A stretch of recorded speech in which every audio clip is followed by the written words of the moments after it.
అందరికీ నమస్కారం అండి. ఈ వీడియోలో నేను 2025 సంవత్సరంలో ముక్కోటి ఏకాదశి లేదా వైకుంఠ ఏకాదశి పండుగ ఎప్పుడు ఏ తేదీ వచ్చింది, ఈ ఏకాదశి తిథి ఎప్పటి నుండి ఎప్పటి వరకు ఉంటుంది, పండుగను ఏ రోజున జరుపుకోవాలనే విషయం గురించి ఈ వీడియోలో అయితే తెలుసుకుందాం. ఏకాదశి తిథి 2025 జనవరి 9వ తారీఖు పగలు 11:56 ప్రారంభమై జనవరి 10వ తారీఖు శుక్రవారం ఉదయం 9:45 వరకు అయితే ఉంటుంది. మనం ఏ పండుగనైనా సూర్యోదయం ఏ తిథి ఉందో ఆ తిథిని లెక్కలోకి తీసుకుంటాం కాబట్టి సూర్యోదయానికి ఏకాదశి తిథి ఉన్నది జనవరి 10 శుక్రవారం. కాబట్టి ఈ రోజున మనం ముక్కోటి ఏకాదశి పండుగను అనేది జరుపుకోవాలి. ఈ రోజున స్వామివారిని ఉత్తర ద్వారం గుండా ఎప్పుడు దర్శించుకోవాలి, అలాగే ఉపవాసం ఎప్పటి నుండి ఎప్పటి వరకు ఉండాలి, అలాగే తిరుమల వైకుంఠ ద్వార దర్శనం సమయాలు ఏమిటి, అలాగే ముక్కోటి ఏకాదశి పురాణ గాథ ఏమిటో ఇప్పుడు తెలుసుకుందాం. కోటి పుణ్యాలకు సాటి ఈ ముక్కోటి ఏకాదశి. హైందవుల పండుగలన్నీ అయితే చాంద్రమానం ప్రకారమో లేక సౌరమానం ప్రకారమో జరుపుకుంటారు. కానీ ఈ రెండిటిని కలయికతో ఆచరించే పండుగ ఒకే ఒక్కటి, అదే ముక్కోటి. సూర్యుడు ధనుసు రాశిలో ప్రవేశించిన తర్వాత వచ్చే శుద్ధ ఏకాదశి రోజున ముక్కోటి ఏకాదశిని వైభవంగా జరుపుకుంటారు. ఈ పుణ్యతిథి గురించి మరిన్ని విశేషాలు. ఈ రోజున ముక్కోటి దేవతలందరూ విష్ణుమూర్తిని దర్శించుకున్నారని ఓ గాథ. అందుకనే ఈ రోజుకి ముక్కోటి ఏకాదశి అన్న పేరు వచ్చిందట. ఇక ఈనాడే మధుకైటపులనే రాక్షసులకి శాప విమోచనం కలిగించి వారికి తన వైకుంఠ ద్వారం వద్ద దర్శనాన్ని అనుగ్రహించాడు విష్ణు భగవానుడు. తమలాగే ఈ రోజున ఎవరైతే వైకుంఠ ద్వారాన్ని పోలిన ఉత్తర ద్వారాన్ని నిర్మించి స్వామిని దర్శించుకుంటారో వారికి మోక్షాన్ని ప్రసాదించమని వేడుకున్నారట వారిరువురు. అప్పటి నుంచి ఉత్తర ద్వారం గుండా శ్రీవారిని దర్శించుకునే ఆచారం మొదలైంది. ఈ ఏకాదశి నాడే వైకుంఠంలోని విష్ణుమూర్తి అంతరంగిక ద్వారాలు తెరుచుకున్నాయి కాబట్టి దీనికి వైకుంఠ ఏకాదశి అన్న పేరు స్థిరపడింది.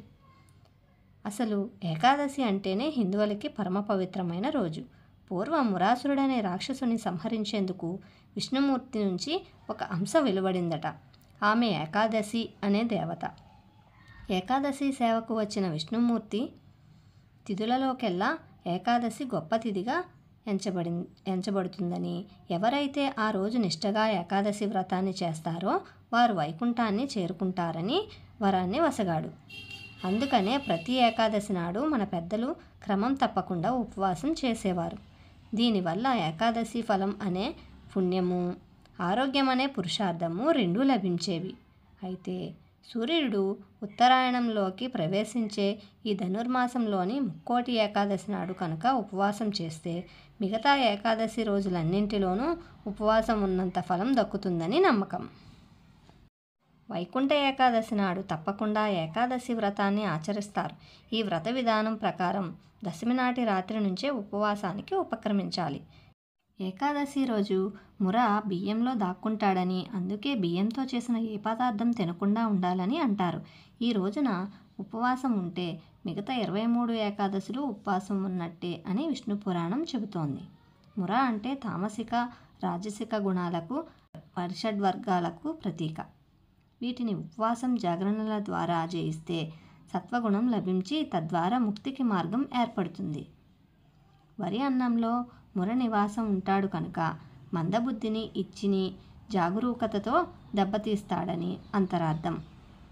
ఏకాదశి నాడు ఉపవాసం ఉండి ద్వాదశి నాడు అన్నదానం చేస్తారు. ముక్కోటి ఏకాదశి నాడు సాక్షాత్తు ఆ శ్రీ మహావిష్ణువు గరుడ వాహనంపై 33 కోట్ల దేవత భూలోకానికి వచ్చి భక్తులకు దర్శనమిస్తాడు. మనిషి తలపై సహస్రార శక్తి ఉత్తేజితమవడం కోసం కూడా ఉత్తర ద్వార దర్శనం భక్తులకు శుభప్రదం. కలియుగ వైకుంఠమైన తిరుమలలో కూడా ఈనాడు శ్రీవారి గర్భాలయాన్ని ఆనుకొని ఉన్న వైకుంఠ ప్రదక్షిణ మార్గం ద్వారా భక్తులు నడిచే భాగ్యం లభిస్తుంది. ఏకాదశి నాడు తిరుమలలో జరిగే మలయప్ప స్వామివారి ఊరేగింపు, ద్వాదశి నాడు స్వామివారి పుష్కరిణిలో జరిగే చక్రస్నానాలను దర్శించిన భక్తులు పునీతులవుతారు. వైకుంఠ ద్వాదశి నాడు ముక్కోటి తీర్థాలు స్వామి పుష్కరిణిలోకి ప్రవేశిస్తాయని భక్తుల విశ్వాసం.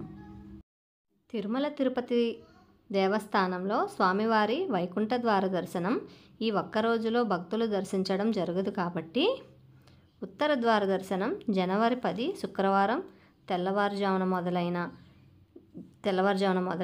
జనవరి 19 ఆదివారం ముగుస్తుంది. కావున మనమందరం ఈ ఏకాదశి వ్రతాన్ని భక్తి శ్రద్ధలతో ఆచరించి స్వామి కృపకు పాత్రులవుదాం. ఈ వీడియో కనుక మీకు నచ్చినట్లయితే ప్లీజ్ లైక్ చేయండి, షేర్ చేయండి, సబ్స్క్రైబ్ చేయడం మర్చిపోకండి. సర్వే జన సుఖినో భవంతు.